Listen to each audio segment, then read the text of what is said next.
हर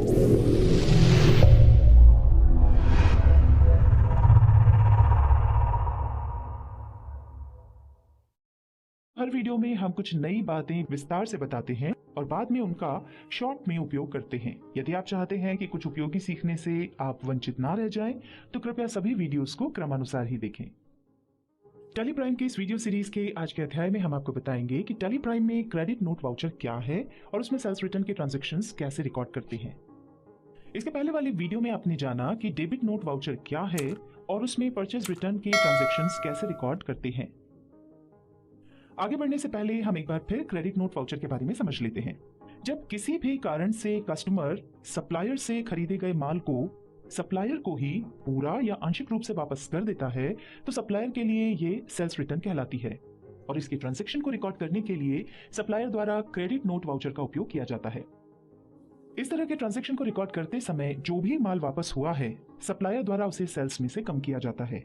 यही कारण है कि सेल्स रिटर्न का अकाउंट सेल्स अकाउंट्स ग्रुप के अंतर्गत ही बनाया जाता है। इसके अलावा यदि सप्लायर द्वारा बेचे गए माल में कस्टमर कोई शिकायत करता है और सप्लायर उन कारणों से सहमत होकर भरपाई के रूप में कस्टमर को कुछ छूट देता है, तो इस तरह की छूट को भी सप्लायर द्वारा क्रेडिट नोट वाउचर में रिकॉर्ड किया जाता है। क्रेडिट नोट वाउचर के इस उपयोग को हम आगे जीएसटी के साथ समझेंगे। यहां आपको फिर से याद दिला दें कि परचेज वाउचर वाली वीडियो में हमने बताया था कि purchase voucher, sales voucher, debit note voucher और क्रेडिट नोट वाउचर मुख्यतः माल यानी गुड्स से संबंधित हैं। साथ ही इन चारों वाउचर्स में समान रूप से उपयोग होने वाली कई जानकारियां भी दी थी। उन सभी बातों को अच्छे से समझने के लिए पहले परचेज वाउचर वाली वीडियो जरूर देख लें। आइए अब सेल्स रिटर्न का एक ट्रांजैक्शन देख लेते हैं। हमने मोहन ट्रेडर्स को इनवॉइस नंबर 2 डेटेड 31 जुलाई 2020 को 2,58,000 रुपए का माल बेचा था, जिसमें से सोनी टीवी 20 इंच वाला जो कि 24,000 रुपए प्रति नग के हिसाब से बेचा था, उसके एक नग की स्क्रीन खराब होने से मोहन ट्रेडर्स ने उसे 31 जुलाई को ही हमें वापस कर दिया। यहाँ टैली में हमने अपनी कंपनी ओपन की हुई है और हम गेटवे ऑफ टैली पर हैं। अकाउंटिंग वाउचर के लिए वी प्रेस करें, फिर क्रेडिट नोट वाउचर के लिए या तो ऑल्टर और F6 प्रेस करें या फिर राइट साइड बटन बार में यहां पर क्लिक करें और अब यहां से क्रेडिट नोट पर क्लिक करें। देखिए credit note voucher creation screen आ गई है और जैसा कि हमने आपको पहले बताया था कि यदि ये विंडो एज वाउचर ओपन हुई हो तो चेंज मोड की सहायता से आइटम इनवॉइस कर लें। चलिए आगे बढ़ते हैं। F2 की प्रेस करके डेट बदल लेते हैं। पार्टी अकाउंट नेम में उस पार्टी का नाम सिलेक्ट करें जिससे माल वापस आया है, यानी जो सेल्स रिटर्न कर रहा है। रिसीट डिटेल्स में जिस तरह से माल वापस हुआ है उसकी डिटेल्स दें।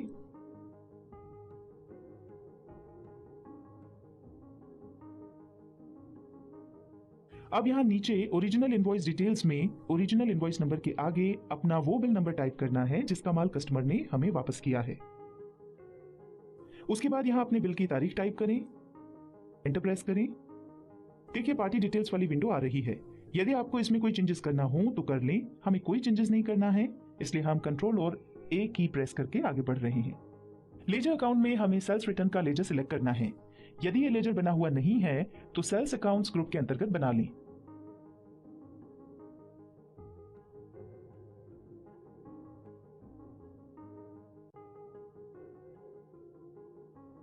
नेम ऑफ आइटम में उस आइटम का नाम सिलेक्ट करें जो आइटम वापस आया है। यहां पर वापस आई हुई क्वांटिटी टाइप करें। यहां पर जिस रेट से माल बेचा था वो रेट टाइप करें।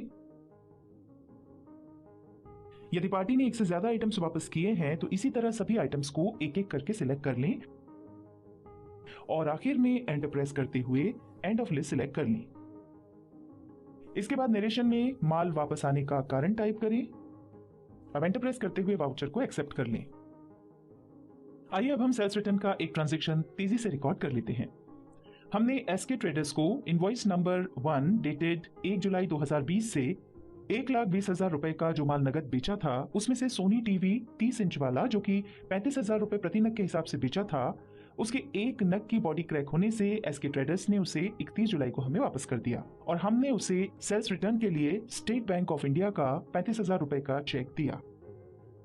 ये credit note voucher creation window item invoice mode में पहले से ही ओपन है। F2 की प्रेस करके तारीख बदल लेते हैं। पार्टी अकाउंट नेम में यदि हम उस पार्टी को बाद में पेमेंट करने वाले हैं तो उसका अकाउंट सेलेक्ट करना होता है, और यदि हम माल वापसी के साथ ही कैश पेमेंट कर रहे हैं तो पार्टी अकाउंट नेम में कैश अकाउंट सेलेक्ट करना होता है, और यदि बैंक से पेमेंट कर रहे हैं तो बैंक अकाउंट सेलेक्ट करना होता है।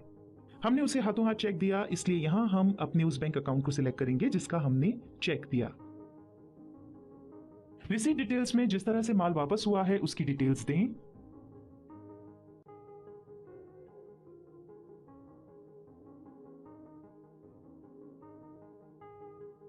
अब यहां नीचे ओरिजिनल इनवॉइस डिटेल्स में ओरिजिनल इनवॉइस नंबर के आगे अपना वो बिल नंबर टाइप करें जिसका माल कस्टमर ने वापस किया है।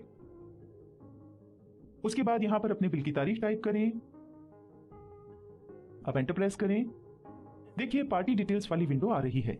यहां बायर्स डिटेल्स जरूर देना चाहिए जिससे भविष्य में भी हम ये आसानी से याद कर सकें कि ये माल किससे वापस आया था।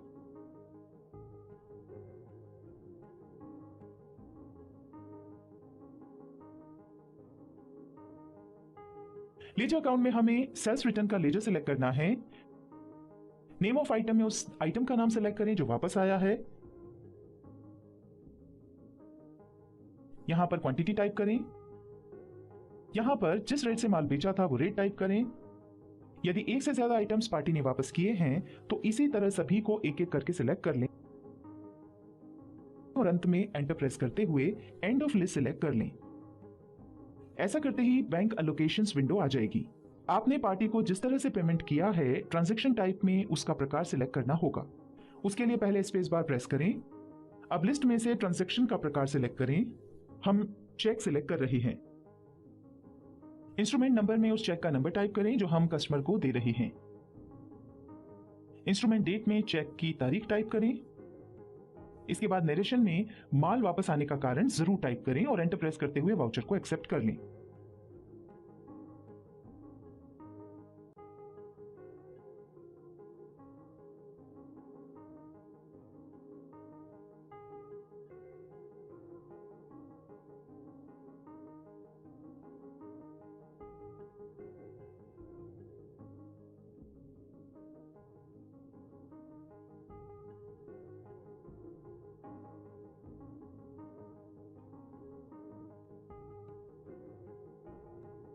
इस वीडियो में हमने क्रेडिट नोट वाउचर में सेल्स रिटर्न के ट्रांजैक्शन कैसे रिकॉर्ड करते हैं ये आपको बताया। इसके बाद वाली वीडियो में हम बताएंगे कि जर्नल वाउचर क्या है और उसमें ट्रांजैक्शन कैसे रिकॉर्ड करते हैं।